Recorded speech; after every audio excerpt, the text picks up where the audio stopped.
नमस्कार दोस्तों, स्वागत है आपका अपना YouTube चैनल राकेश मैथमेटिक्स में। तो चलिए आज हम लोग स्टार्ट करते हैं नया टॉपिक आपका डिटरमिनेंट। इससे पहले हम लोग मैट्रिसेस का क्लास देख चुके हैं। तो चलिए डिटरमिनेंट को समझते हैं, आखिर ये डिटरमिनेंट होता क्या है, कैसे इसके सवाल को हम लोग बनाते हैं। तो चलिए स्टार्ट करते हैं।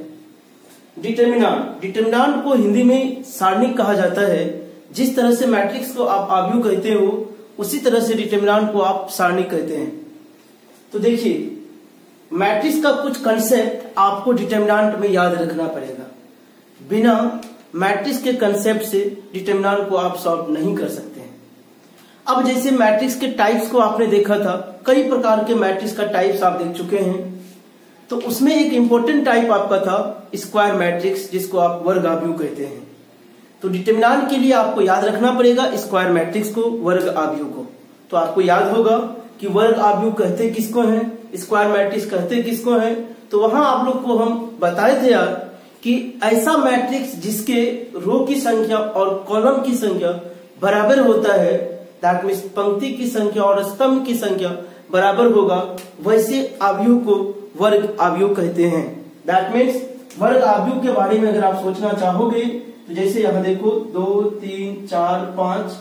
अब यहां देखो रो की संख्या और कॉलम की संख्या आपको देखना है। यहाँ देखो रो की संख्या कितनी है 2, कॉलम की संख्या देखिए कितनी है 2। तो ये दोनों बराबर होना चाहिए। अगर बराबर होता है तो आप कहते हो वर्ग आव्यूह है। अब वर्ग आव्यूह होगा तो डिटरमिनेंट की बात तो होगी, अगर वर्ग आव्यूह नहीं होगा तो डिटरमिनेंट की बात नहीं होगी। एक बात तो क्लियर हो गया आपका। अब देखिए एक्सप्रेस कैसे करते हैं डिटरमिनेंट को। मैट्रिक्स में एक्सप्रेस अगर करना है, मैट्रिक्स को डिटरमिनेंट पे एक्सप्रेस करना है, वो कैसे करते हैं तो चलिए देखते हैं इसमें। जैसे देखो ऊपर में आपका लिखा हुआ है corresponding to each square matrix. First line में ही है आपका स्क्वायर मैट्रिक्स। तो स्क्वायर मैट्रिक्स के बारे में आपको मैंने जिक्र कर दिया।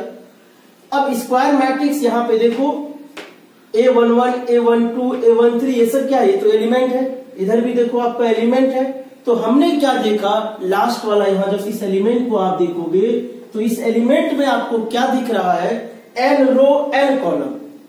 दैट मीन्स अगर ऐसा मैट्रिक्स में कहीं लिखा रहता है तो आप क्या समझते हो कि ये जो पहला है ये रो की संख्या है और ये दूसरा जो है वो कॉलम की संख्या।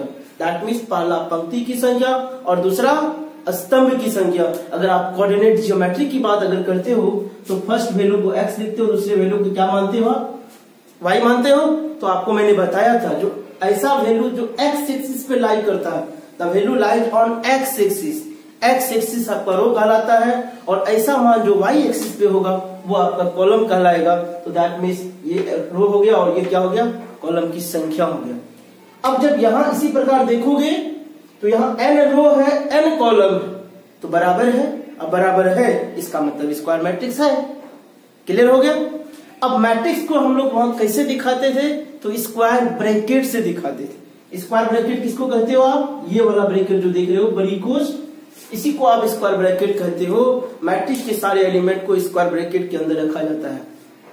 अब उसी को अगर आपको एक्सप्रेस करना है, किसमें एक्सप्रेस करना है, तो डिटरमिनेंट में अगर आपको एक्सप्रेस करना है तो उस डिटरमिनेंट में कैसे एक्सप्रेस करते हैं उसको देखिए यहां ध्यान से। डिटरमिनेंट को एक्सप्रेस करने का तरीका पहले डिनोट करते हैं कैसे, तो det डॉट ए। तो det का मतलब डिटरमिनेंट ऑफ ए, और या फिर ऐसे भी दिखा सकते हो। अब इस एलिमेंट को अगर आपको डिटरमिनेंट में दिखाना है तो कैसे देखते हैं, देखो ये देख रहे हो ना, ये डिटरमिनेंट का सिंबल है, हमने यूज कर दिया। अब जो एलिमेंट इसमें है सेम एलिमेंट को सेम पोजीशन पे हमने यहां देखो लिखा है। और लास्ट यहां देखो ANN है, यहां भी देखो आपका क्या ANN है। तो ANN का मतलब हुआ n रो n कॉलम बराबर है। अंतर यही है कि इसको आप स्क्वायर ब्रैकेट से दिखाते हो और इसको आप मॉडुलस चिन्ह जैसे देखते हो ना बॉडीगार्ड, उसी चिन्ह से आपको यहाँ दिखाया जाता है। उम्मीद करते हैं यहां तक क्लियर हो गया होगा आपको, कोई दिक्कत किसी को नहीं है। अब देखिए थोड़ा ध्यान से, कुछ हमने इंपोर्टेंट पॉइंट को लिखे हैं, उस इंपोर्टेंट पॉइंट को जरूर जिक्र कर लेते हैं तो आगे चर्चा और भी मजा आएगा। देखो पहला पॉइंट हमारा क्या है, देखो ध्यान से, a matrix is an arrangement. Matrix क्या, एक अरेंजमेंट है। किसका अरेंजमेंट है, तो ऑफ नंबर्स, नंबर का अरेंजमेंट है। And so it has no fixed value. अब नंबर्स का अरेंजमेंट है तो इसीलिए इसके पास कोई फिक्स्ड वैल्यू नहीं होता है, कोई निश्चित मान नहीं होता। अब क्या होगा, वाई, जबकि each determinant has a fixed value, लेकिन क्या होता है, प्रत्येक डिटर्मिनेंट का फिक्स्ड मान होता है, एक निश्चित मान होता है। उसको हम लोग एग्जाम्पल के थ्रू देखेंगे, वेट कीजिए। ये समझ में आ गया कि मैट्रिक्स क्या है, तो अरेंजमेंट है किसका, नंबर्स का, इसीलिए इसका कोई फिक्स्ड मान नहीं होता है। डिटर्मिनेंट में क्या होता है, इसका कोई फिक्स्ड मान होता है। क्लियर हो गया फर्स्ट पॉइंट, तो अंतर दोनों में ये समझ में आया। दूसरा देखो बाबू ध्यान से, ए डिटर्मिनेंट हैविंग एन रो, क्या बोल रहा है, एक ऐसा डिटर्मिनेंट जिसमें एन रो हो और N columns is known as determinant of N.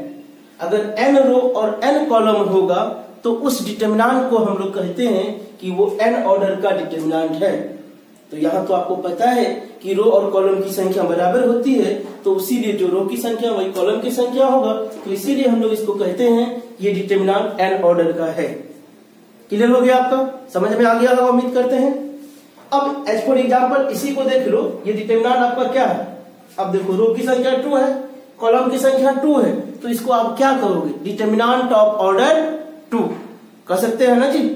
चलो आगे बढ़ते हैं, next point, the determinant of non square, non मतलब नहीं, स्क्वायर, अगर स्क्वायर मैट्रिक्स नहीं होगा, क्लियर लिखा हुआ देखो ध्यान से, the determinant of non, non मतलब नहीं, स्क्वायर मतलब वर्ग और मैट्रिक्स मतलब आगे, कि अगर वो स्क्वायर मैट्रिक्स नहीं होता है तो आर नॉट डिफाइन, तो डिटर्मिनेंट डिफाइन उसका नहीं होगा। वो तो हम लोग फर्स्ट ही जिक्र कर लिए थे कि डिटर्मिनेंट होने के लिए अगर डिटर्मिनेंट को परिभाषित करना चाहते हैं तो आपको सबसे पहले स्क्वायर मैट्रिक्स होना पड़ेगा। अगर नहीं होता है तो स्क्वायर मैट्रिक्स की कथा, अगर नहीं होगा तो डिटर्मिनेंट की कथा भी नहीं होगा। क्लियर है, उम्मीद करते हैं समझ में आ गया होगा आपको। जल्दी से आप इसका स्क्रीनशॉट लीजिए, पुनः आगे हम लोग आगे बढ़ते हैं। चलिए आइए हम लोग अब एग्जाम्पल के थ्रू कुछ समझने का प्रयास करते हैं।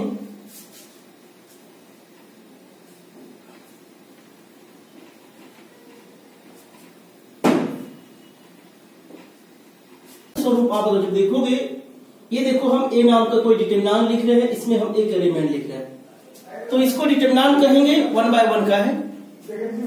दूसरा देखो, और दूसरा देखो यहाँ पे मैं लिख रहा हूं 1 2 2 3, ये देखो बाबू 2 by 2 डिटर्मिनेंट है। तीसरा और भी एग्जांपल अगर आप देखोगे तो 1 2 3 3 4 5 6 7 और 8, जब इसके बारे में चर्चा करोगे तो ये 3 by 3 का है, ये 2 by 2 का है, और ये क्या है 1 by 1 का डिटर्मिनेंट है। तो आप कह सकते हो कि आपके सिलेबस में 3 by 3 तक का डिटर्मिनेंट है। अब हम लोग क्या करेंगे, बारी बारी से तीनों डिटर्मिनेंट को सॉल्व करने का तरीका सीखेंगे, आखिर उसका वैल्यू कैसे निकालेंगे डिटर्मिनेंट का। तो चलिए अब उसको हम लोग देखते हैं। तो स्टार्ट करते हैं, सबसे पहले पहला वाला का हम देखते हैं कि value of determinant 1 by 1, headline बनाते हैं हम लोग, वैल्यू ऑफ डिटर्मिनेंट ऑर्डर किसका है 1। अगर 1 by 1 का होगा, उस डिटर्मिनेंट का मान कैसे निकालोगे, आइए उसके बारे में हम लोग देखते हैं, समझते हैं।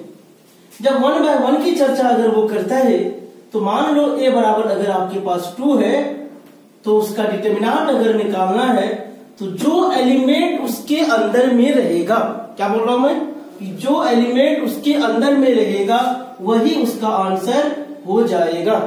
आगे समझ में, अब एलिमेंट अगर रहता 5 तो आंसर होता 5। मतलब 1 by 1 डिटर्मिनेंट को सॉल्व करने का तरीका बहुत ही आसान है। जो उसके अंदर एलिमेंट रहेगा उसी एलिमेंट को अगर आप लिख देते हो तो वो 1 by 1 डिटर्मिनेंट सॉल्व आपका हो जाता है। दैट मीन्स आप फॉर्मूला ही आप इसको लिख सकते हो। क्या, अगर दूसरा एग्जांपल के थ्रू ही अगर देखें कि अगर इसके अंदर a है, इसका वैल्यू निकालना है आपको, तो सीधा इस डिटर्मिनेंट के अंदर a है तो इसका रिजल्ट भी कितना हो जाएगा, तो a हो जाएगा। बोलो दिक्कत हुआ, नहीं हुआ होगा, समझ में आया होगा। चलिए और भी जो हम लोग अब अगला हम लोग देखते हैं एग्जांपल के through, value of determinant order 2 का देखते हैं। किसका देख रहे हैं, ऑर्डर 2 का। अब अगर 2 ऑर्डर का रहेगा, उस डिटर्मिनेंट का मान कैसे निकालोगे, उसके लिए भी तरीका हम लोग ढूंढते हैं। देखिए ध्यान से, अब अगर 2/2 रहेगा तो ऐसा रहेगा, that means A11, A12, A21 और यहां होगा A22। अब ये डिटर्मिनेंट है आपके पास। अब इसका मान निकालना है। इसका मान कैसे निकालोगे? तो डिटर्मिनेंट ऑफ A बराबर कैसे करोगे देखना, 2/2 का देख रहे हो। तो 2/2 का डिटर्मिनेंट ऐसे सॉल्व किया जाता है, पहले इधर गुना करना है। तो दैट मीन्स एड्रेस क्या है? A11 और यहाँ एड्रेस क्या है? A22। याद रहेगा क्या? एक बार फिर समझो कि पहले इधर जाना है, दैट मीन्स A11 A22, ये दोनों को गुना कर देना है। अब बीच में चिन्ह क्या लिखोगे? माइनस। क्या लिखना है? माइनस। अब उसके बाद आपको इधर जाना है। इधर जब जाओगे तो एड्रेस देखो क्या लिखा हुआ है? A21 और A12। आया समझ में तरीका? क्या करना है एक बार पुनः आप देख लो कि जब 2/2 डिटर्मिनेंट रहे और आपसे वैल्यू पूछे तो आपको करना क्या है? क्रॉस मल्टीप्लाई करना है। और क्रॉस मल्टीप्लाई कैसे करना है? तो इस डायरेक्शन से पहले आपको जाना है, तो इसको इससे मल्टीप्लाई कर देना है। फिर बीच में चिन्ह कैसा देना है? तो बीच में चिन्ह आपको माइनस का देना है। आप पुनः फिर इस डायरेक्शन में चलोगे तो जो यहाँ एड्रेस है उसके एलिमेंट को आपको लिख करके मल्टीप्लाई कर देंगे अगर, तो आपका रिजल्ट आपके समक्ष प्रस्तुत हो जाएगा। कोई दिक्कत आपको हुआ? नहीं हुआ होगा? आइए इसको हम लोग उदाहरण की तरह से देखते हैं। उदाहरण अगर आप समझ लोगे तो आपको समझने में किसी भी प्रकार का परेशानी नहीं आएगी। तो चलिए उदाहरण लेते हैं। एक एग्जाम्पल हम 2/2 का ले रहे हैं और इसको सॉल्व करेंगे। मान लो 2, 3, 4 और 5, ठीक है। अब इसी डिटर्मिनेंट को सॉल्व करना है, मतलब इसका क्या निकालना है? आपको वैल्यू निकालना। क्या निकालना है? वैल्यू निकालना। अब इसका मान कितना होगा वही आपको बताना है, ठीक है। अब वैल्यू कैसे निकालोगे? अभी आपको तरीका बताया है ना जी। तरीका क्या है? इसको इधर गुना करो, तो 2 गुना 5 माइनस इसको इधर जाना है 4 गुना 3, तो 5 दूनी 10 माइनस 4 तिया 12। अब 12 में 10 घटेगा तो कितना बचेगा? -2। हो गया आपका आंसर। बोलो समझ में आया ना जी? कोई दिक्कत हुआ आपको? नहीं हुआ होगा। और भी एग्जाम्पल दूसरा देखते हैं। आइए दूसरा सवाल आपके लिए जल्दी से बनाना भाई।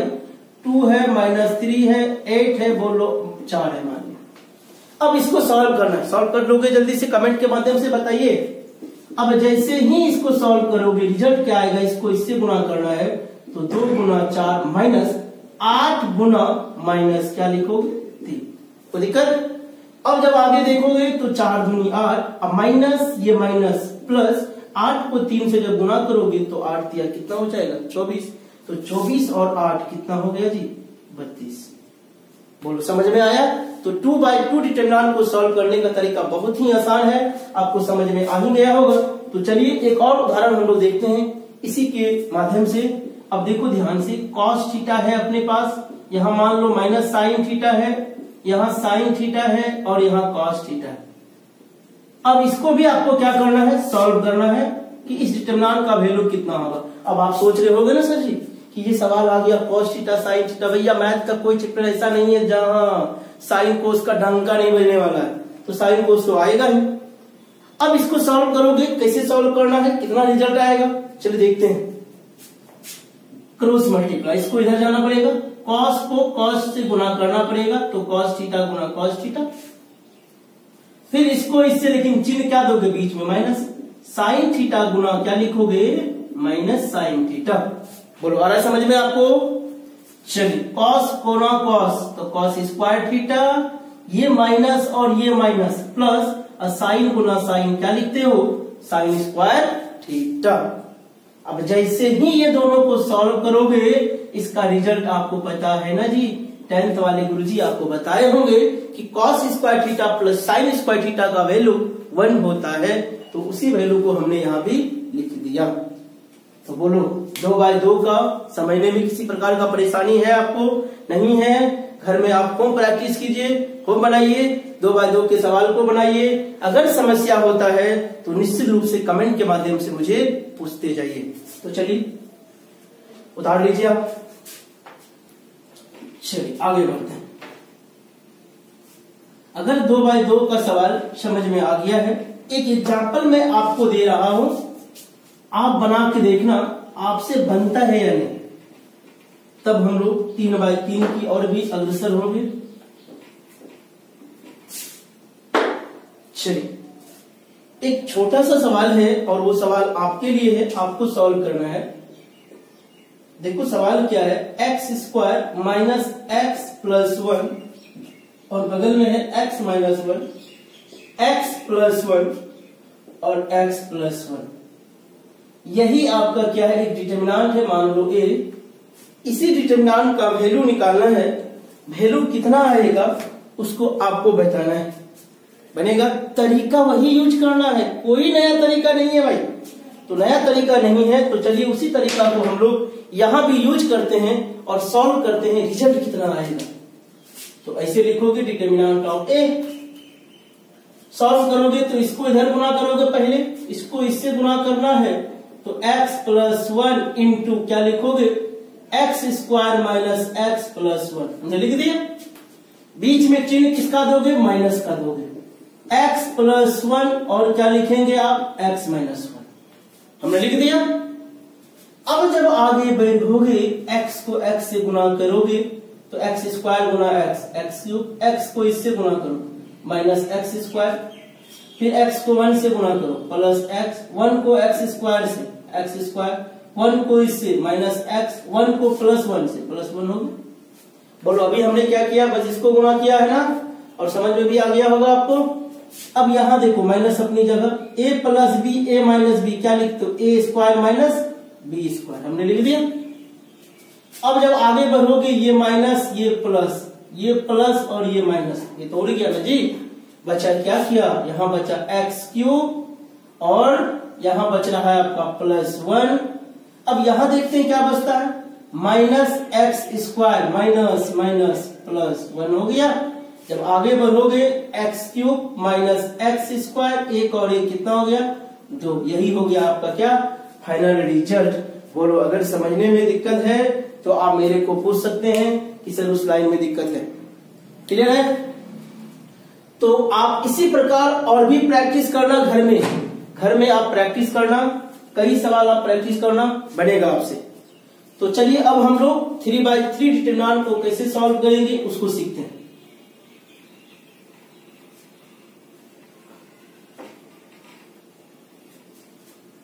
चलिए हेडलाइन बनाते हैं हम लोग, वैल्यू ऑफ डिटरमिनेंट